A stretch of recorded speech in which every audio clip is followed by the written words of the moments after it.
to tell me that 38-year-old Mark Sanchez, a former quarterback, got his socks rocked off by a 69-year-old man? That's interesting.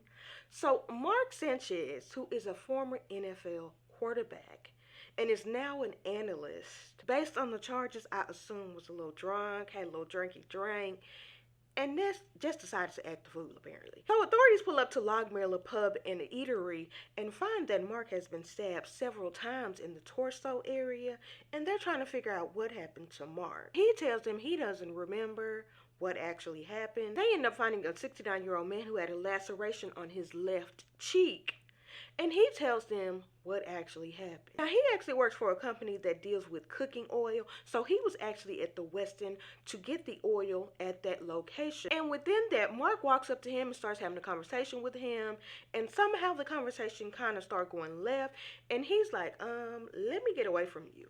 Mark tried to tell this man that he was not supposed to be there, and he's like, this is my job, I'm supposed to be here.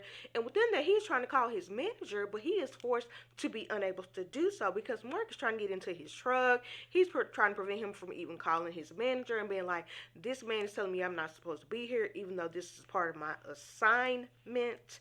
And within that, they start tussling. And Mark throws him up against the wall. In the midst of that, he slices his cheek. The 69-year-old man says, oh no, I'm not the one. This is life or death, and I'm going to keep my life. So he fighting back, and he ends up stabbing him multiple times and getting away. Now, it is all on camera. I always love when the footage is working for you. And he is now facing a battery charge, unlawful entry to a motor vehicle, and public intoxication. So it definitely sounds like he was drinking a little drink, may have had too much to drink, and just decided that he felt like he was going to tell that man he wasn't supposed to be where he was supposed to be, even though that was that man's job. And that man said, I've been through a thing or two, and this is going to be another thing or two, because I'm going to survive. And he fought back.